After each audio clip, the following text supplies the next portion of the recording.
I stared at my phone screen reading Dad's text for the third time. The words hadn't changed. "You're dead to me. Talk to my lawyer." Below it, Mom had added her own message. "We're done enabling your failures.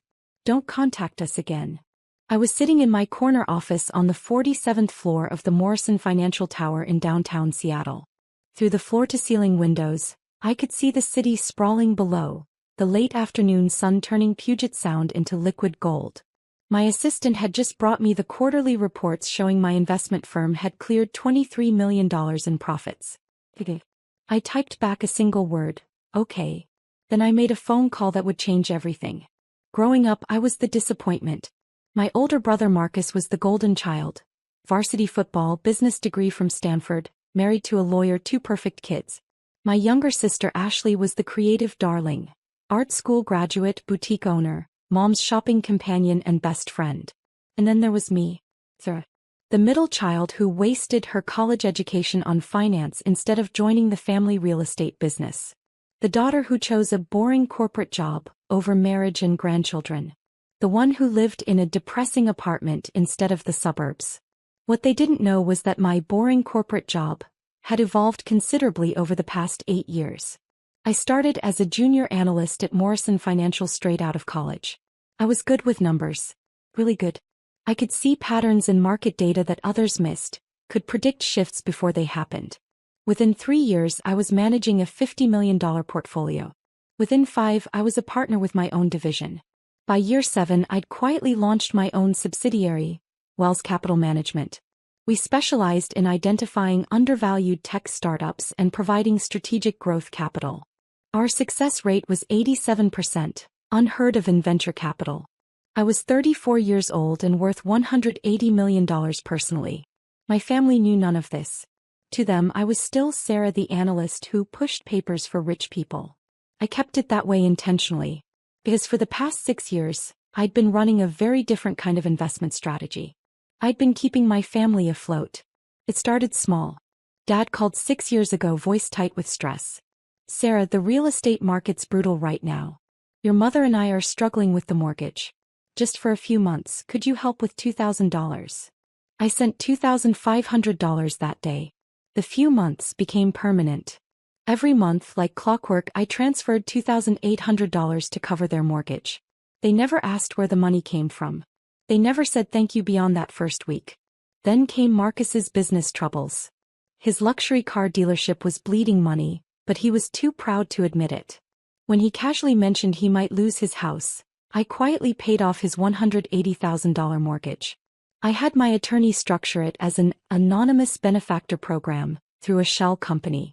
Ashley's boutique was failing before it even opened. She needed $75,000 for inventory and rent. I provided it as a small business grant from a fictional foundation. She believed she'd won some kind of lottery. Over 6 years, I'd provided monthly mortgage payments. $2,800 times 72 months equals $201,600. Utilities for my parents. $400 times 72 months equals $28,800. Marcus's mortgage payoff. $180,000. Ashley's business funding. $75,000. Dad's car lease payments. $850 times 72 months equals $61,200. Emergency loans that were never repaid. $38,400. Mom's medical bills. $23,000. Total, $608,000. I kept meticulous records. Every wire transfer. Every payment confirmation. Every text message thanking me for temporary help. They thought I was barely scraping by. I let them think it, because every family dinner gave me more data. Every dismissive comment showed me who they really were. Every time they bragged about Marcus's success or Ashley's independence, while I sat silently, I was watching. Waiting. 3 months ago, things started shifting. Marcus called me for the first time in a year. "Hey Sarah, listen, Ashley and I were talking. We're concerned about Mom and Dad's retirement planning. We think they need better financial guidance." "Okay," I said carefully. "What kind of guidance?" "Well, you work in finance, right? Maybe you could review their portfolio, give them some basic advice. They've been making some risky investments lately." I almost laughed. Their portfolio was the monthly support check I sent them. I can look into it, I said. Great. And hey, keep it simple, yeah? No complicated financial jargon. You know how Dad gets. The condescension was so casual he didn't even realize he was doing it. 2 weeks later I was at Sunday dinner.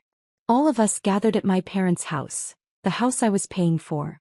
Marcus was talking about his dealership's record quarter. Ashley was showing off photos from her boutique's expansion. My parents were beaming. Sarah, honey, Mom said, finally acknowledging me. How's work? Still doing that analysis thing. It's going well, I said. That's nice. She turned back to Ashley. Now about your fall fashion line. I excused myself to use the bathroom. On the way I passed Dad's home office. The door was open. I glanced inside and froze. On his desk were bank statements. Lots of them. My monthly transfers were highlighted. And beside them was a handwritten note. S's contribution. Enough for down payment on Lake House? They weren't struggling. They were using my support money as extra cash for luxuries. I took a photo with my phone and returned to dinner. That night I started digging deeper. I had access to forensic accounting resources through my firm. I hired a private investigator. What I found made my blood run cold. The PI's report arrived 2 weeks ago. It was 47 pages long. Finding number 1. Mom and Dad had opened 3 credit cards in my name over the past 4 years. Total debt, $67,000. They'd been making minimum payments using the money I sent them. Finding number 2. Marcus had taken out a business loan using me as a co-signer. I'd never signed anything. The signature was forged. Amount, $142,000. Finding number 3. Ashley's boutique was registered under my social security number as a silent partner. Any business debts or liabilities would fall on me. She already owed suppliers $38,000. Finding number 4. My parents had told extended family I was contributing to a family investment fund that they were managing. 6 relatives had invested money, over $200,000 total, believing I was the financial genius behind it. My parents had spent most of it. My credit score had dropped 120 points. I had collections notices I'd never seen because they were going to an old address. My parents' house where they were intercepting my mail. I sat in my office, hands shaking, reading page after page of documentation. Identity theft. Fraud. Forgery. And they'd done it all while calling me the family disappointment. I called my attorney. Then my forensic accountant. Then my bank president. How would you like to proceed, Ms. Wells? My attorney asked. Carefully, I said. And completely. The text came last Tuesday during a board meeting. Dad, family meeting this Sunday. 2 p.m. Don't be late for once. Me, what's it about? Dad, your attitude. We need to discuss your lack of contribution to this family. I stared at my phone in disbelief. My lack of contribution. Me, I'll be there. Sunday arrived. I drove to their house in my old Honda, the car I kept specifically for family visits. My actual car, a Mercedes S-Class, stayed hidden in my building's garage. I arrived exactly at 2 p.m. Everyone was already there, seated around the dining room table like a tribunal. Marcus at Dad's right hand. Ashley beside Mom. And one empty chair for me. Sarah, sit down, Dad said.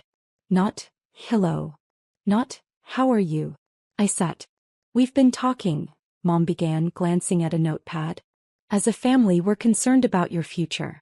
You're 34, unmarried, no children, living in that cramped apartment.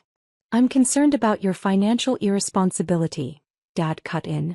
You make decent money, or so you claim, but you never help this family. Meanwhile, your brother and sister both contribute significantly. Marcus nodded. I just paid for their new roof. $18,000. Ashley added, and I've been covering Mom's shopping trips and spa days. They were using my money to pay for things and claiming it as their own contributions. The audacity was breathtaking. While you, Dad continued, pointing at me, take and take. We raised you, paid for your education, gave you every opportunity. And what do we get back? Nothing. Just attitude and excuses. I see, I said quietly. We've decided, Mom said, trying to sound gentle, that it's time for some tough love. You need to learn responsibility. So we're cutting you off. No more family support, no more safety net. You're on your own until you learn to contribute like an adult. The irony was so profound I nearly laughed. Cutting me off from what, exactly? I asked. From family resources, Marcus said. From our help, our connections, our support. And, Dad added, pulling out a document, we're asking you to sign this. It's a formal acknowledgement that you owe this family for years of support. When you finally get your act together financially, you'll pay us back. He slid the paper across the table. It was a promissory note for $50,000. For what? I asked. All the dinners, the gifts, the emotional labor of dealing with your failures, Ashley said. We calculated it. I looked at each of them. Really looked at them. My father wearing the watch I'd bought him for his birthday, claiming I owed him. My mother in the designer purse I'd sent for Christmas, saying I never contributed. My siblings, living in homes I'd secretly saved, calling me irresponsible. I pulled out my phone. I'm not signing that, I said calmly. Then you're not welcome here anymore, Dad said, standing. I'm done enabling your selfishness. You're dead to me. Talk to my lawyer if you want to contest this. Mom didn't even look at me. Don't contact us again, Sarah. I stood. Walked to the door. Turned back. Hey, I said. I drove back to my real apartment, the penthouse condo they'd never seen. I sat in my living room looking out at the city lights. Then I made the calls. Monday morning, 8 a.m. My attorney's office. Talk me through the options, I said. James Chin, my attorney, had represented me for 5 years. He'd helped structure my business acquisitions, my real estate holdings, my investment vehicles. He knew exactly what I was worth and what I could do. Option 1. Criminal charges. The identity theft alone is federal. Add the forgery, the fraud, your parents could face serious prison time. Your brother too. Option 2. Civil recovery. Sue for damages, emotional distress, credit repair costs. You'd win everything and destroy them financially. Option 3. He smiled slightly. The one you're actually considering. Complete financial withdrawal. Cut every support stream, call in every debt they don't know they owe, and watch the house of cards collapse. It's legal, it's clean, and it's utterly devastating. How long would it take? For them to feel it? 48 hours. For complete collapse? 30 days. Let's begin. First call. My bank president, Richard Morrison. Yes, the Morrison from Morrison Financial Tower. Richard, I need to execute withdrawal protocols on all support transfers I've outlined in this list. Effective when? Immediately. Also, I need you to personally call the recipients in exactly 48 hours. Inform them that the anonymous funding they've been receiving has been permanently discontinued due to recipient breach of terms. Done. Anything else? Yes. I'll need forensic documentation of all fraudulent accounts opened in my name. Full legal prosecution package. Second call. My forensic accountant, Patricia Huang. Patricia, the family investigation. I need the full report formatted for federal review. Everything. The identity theft, the forged signatures, the credit card fraud, all of it. You're going forward with charges? Not yet. But I want the option ready. Third call. My investment firm's legal department. I need to dissolve any and all shell companies that have been providing anonymous support to the following individuals and businesses. Fourth call. The private investigator. One more task. I need continuous monitoring of my family's financial activities starting now. I want to know the moment they realize what's happening. By Monday evening, every safety net I'd secretly placed under my family was being systematically removed. The monthly mortgage payments? Stopped. The utility support? Gone. Marcus's dealership lease payments I'd been covering through a third-party vendor? Discontinued. Ashley's boutique's angel investor fund? Dissolved. The credit cards in my name? Reported to authorities with full documentation of fraud. The forged business loan? Legal notice of fraud filed with the bank. And the $200,000 my parents had taken from relatives as family investment fund?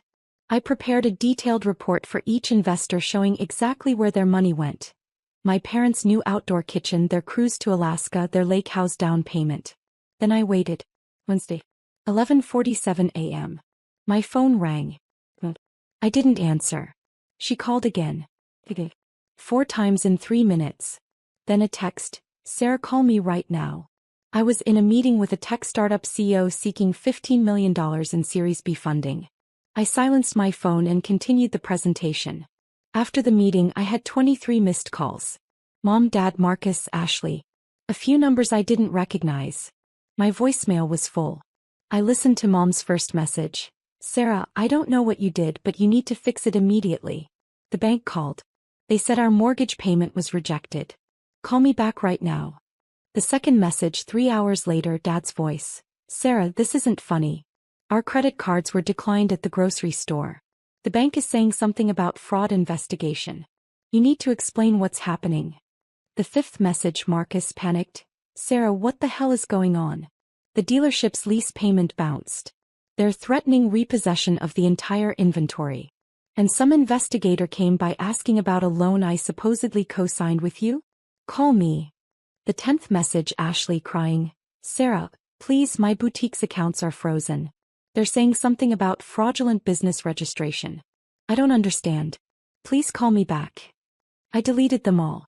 Thursday morning, Richard Morrison called me. I made the notification calls as requested, he said. Your mother hung up on me. Your father demanded to speak to my supervisor. Your brother threatened legal action. And their accounts? Frozen pending fraud investigation. The credit cards in your name have been flagged. Federal investigators have been notified of the identity theft. It's moving quickly. Thank you, Richard. Sarah, he said carefully, they're going to come for you. You understand that? I'm counting on it. Friday afternoon they proved him right.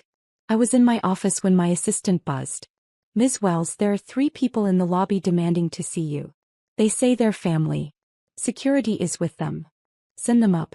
And please record this meeting per company protocol. I stood at my window looking out at the city when the door opened. They stopped in the doorway staring. At the corner office. At the view. At the nameplate on my desk. Sarah Wells, Managing Partner, Wells Capital Management. What? Mom's voice trailed off. Please sit, I said, gesturing to the conference table. They sat slowly, looking around like they'd entered an alternate dimension. What is this? Dad demanded. What kind of game are you playing? No game, I said calmly. I opened my laptop and projected spreadsheets onto the large screen on the wall. This is my company. Wells Capital Management. We manage $2.3 billion in assets. I founded it 7 years ago. Marcus leaned forward, squinting at the screen. That's impossible. You're an analyst. I was. Then I became a partner at Morrison Financial. Then I launched my own firm. I clicked to the next slide. This is my personal net worth. $180 million. Ashley's hand went to her mouth. But. Mom started. You never said, you live in that apartment. You drive that old Honda. I live in a penthouse condo at Harborview. The Honda is for family visits. My actual car is a Mercedes S-Class. I clicked again. This next slide shows every financial transaction I've made on your behalf over the past 6 years. Shall we review? The spreadsheet filled the screen. Line by line. Payment by payment. Mortgage payments to parents. $201,600 utilities support. $28,800 Marcus mortgage payoff. Anonymous $180,000 Ashley business grant. Anonymous $75,000 Dad's car lease payments. $61,200 emergency loans. $38,400 medical bills. $23,000. Total support provided. $608,000. The room was silent except for the hum of the air conditioning. You've been. Dad's voice cracked. All this time. While you called me irresponsible, I said evenly. While you claimed I never contributed. While you told me I was the family disappointment. I clicked to the next slide. This is the promissory note you wanted me to sign. For $50,000. For emotional labor. Mom's face had gone white. And this, I clicked again, is the documentation of fraud committed against me. The screen filled with credit card statements, loan documents, business registrations. All in my name. None authorized by me. Credit cards opened fraudulently. $67,000 ** forged loan cosignature. $142,000 fraudulent business partnership. $38,000 in undisclosed liabilities total identity theft. $247,000. That's not. Marcus stood up. We were going to pay you back. With what? I asked. The money I was secretly giving you? You never told us. Ashley burst out. How were we supposed to know? You weren't supposed to commit identity theft, I said quietly. That part should have been obvious. Dad found his voice. You deliberately hid your success from us. You watched us struggle. You weren't struggling. I clicked to another slide. Bank statements. They're bank statements. This is your account activity. The month you claimed you were desperate for mortgage help, you spent $8,000 on a vacation to Napa. The week you said you were drowning in bills, you bought a $3,500 outdoor kitchen island. More slides. More evidence. Every time they'd claimed poverty while spending my support money on luxuries. And this, I said, pulling up the final document, is the report showing what you did with the $200,000 you collected from relatives by claiming I was managing a family investment fund. Aunt Carol's $50,000. Cruise to Alaska, new furniture Uncle Tom's $75,000. Lake house down payment, new car cousin Jennifer's $30,000. Home renovations Grandma Helen's $45,000. Jewelry designer clothes. I've prepared individual reports for each of them, I said, showing exactly how you spent their money while claiming I was the financial expert managing it. Mom started crying. We were going to pay them back eventually. With what? I repeated. You have no income stream. Marcus's dealership is failing.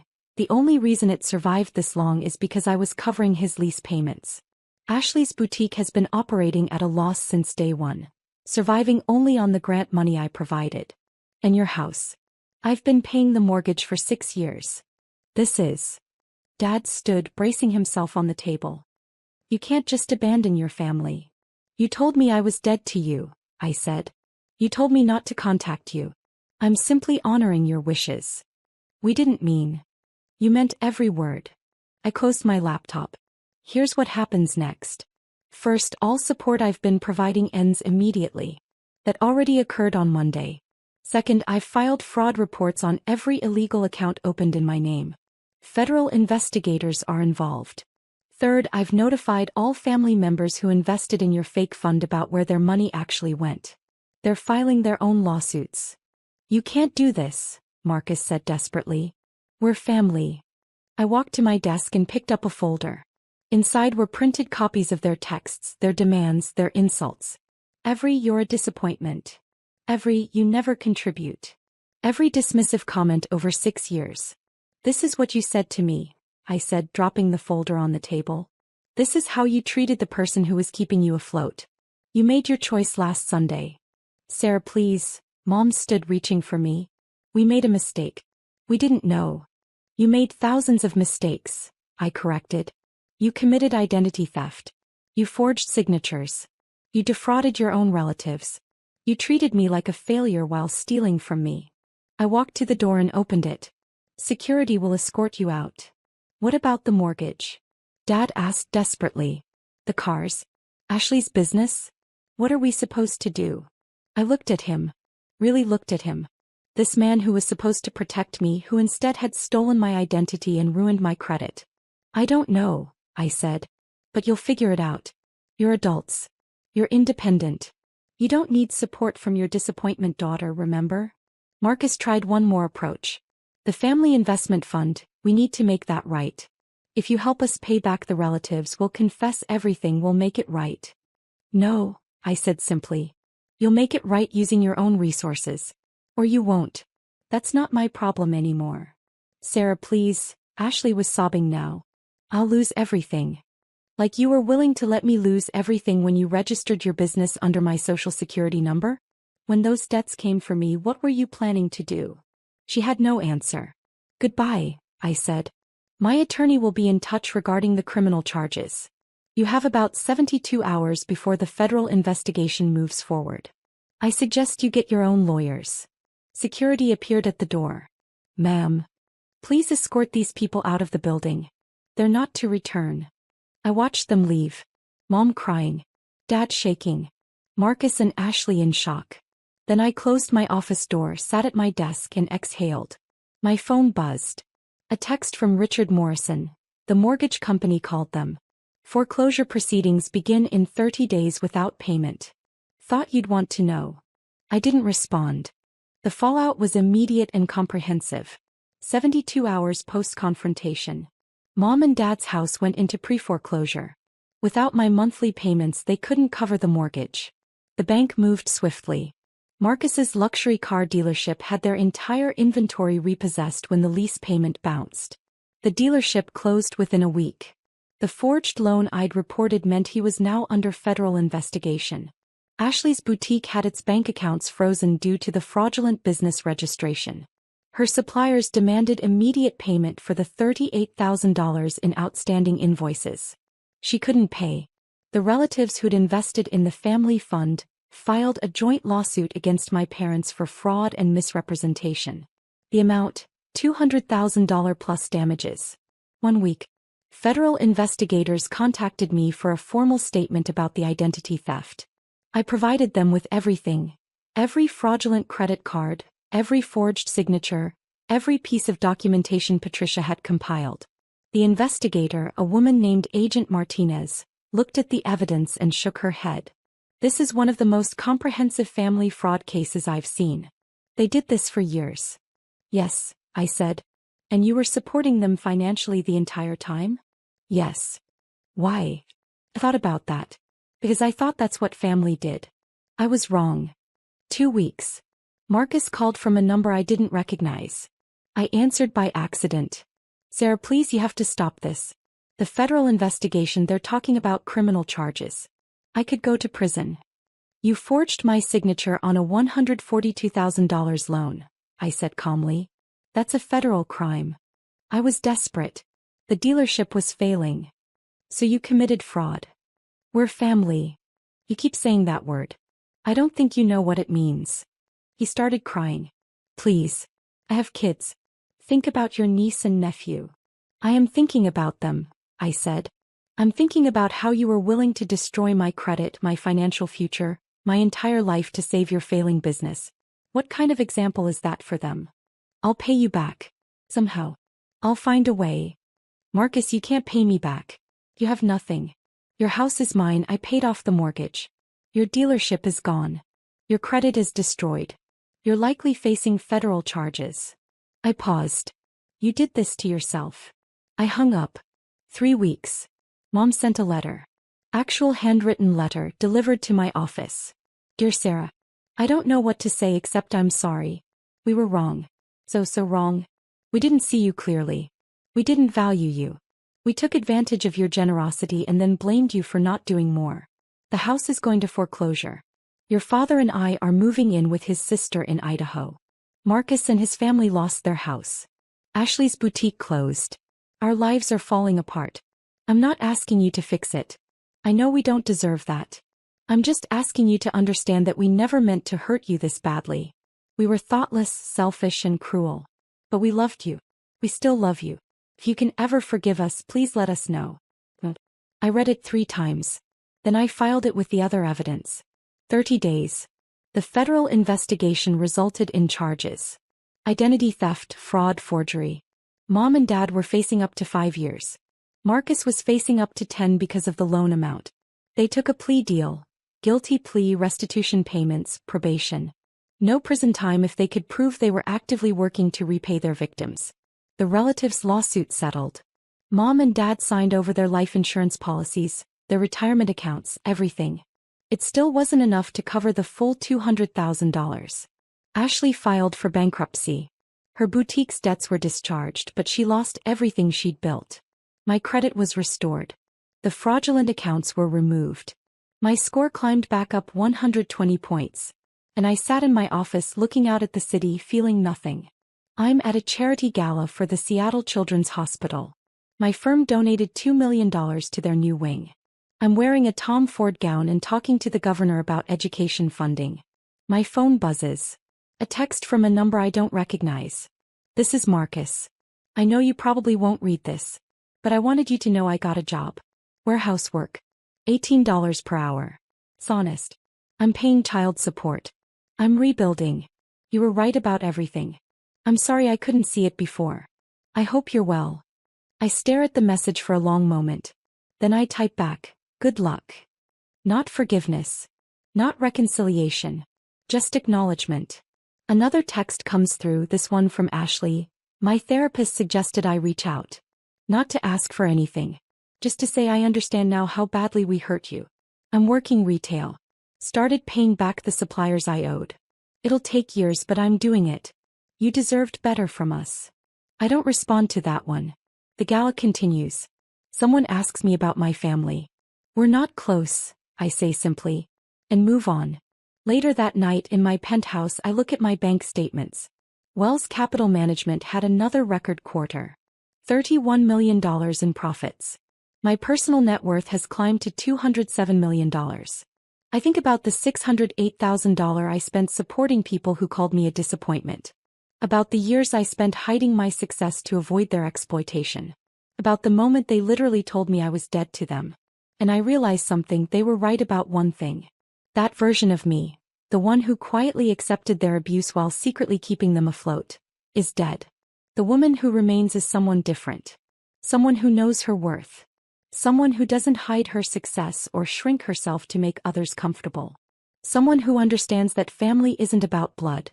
It's about who shows up, who values you, who sees you clearly and loves you anyway. My chosen family. My business partners, my real friends, my mentors. They threw me a surprise party last month when I closed a $90 million deal. They celebrated me. They saw me. That's what family actually looks like. I get one final text that night. From Dad. I know you won't believe this, but losing everything taught me something. You were the strongest person in our family. You always were. We were just too blind and selfish to see it. I don't expect forgiveness. I just wanted you to know that I finally see you clearly. You were never the disappointment. We were. I read it twice. Then I delete it. Some bridges once burned aren't meant to be rebuilt. Some lessons need to be learned in the dark, alone, without rescue. I made my choice that day in their dining room when they handed me that promissory note. When they told me I was dead to them. I chose myself. And I'd make the same choice again. 1 year later, Forbes runs a feature, 30 Under 35, The New Faces of Finance. My photo is on the cover. The article details Wells Capital Management's unprecedented success rate, my innovative investment strategies, my $250 million net worth. The article mentions I come from a modest background and built everything myself. That's not quite true. I did have help once. I learned everything I needed to know about what not to do from the people who were supposed to teach me about family. Sometimes the best education comes from the worst teachers. My phone doesn't ring with congratulations from Idaho or from my siblings' new addresses. I don't expect it to. Instead, my business partner texts, "Drinks tonight? We're celebrating you." My best friend calls, "I'm so proud of you I could cry." My mentor emails, "You've exceeded every expectation. Well done." That's my family now. The people who saw my potential and helped me build it. The people who celebrated my success instead of exploiting it. The people who showed up.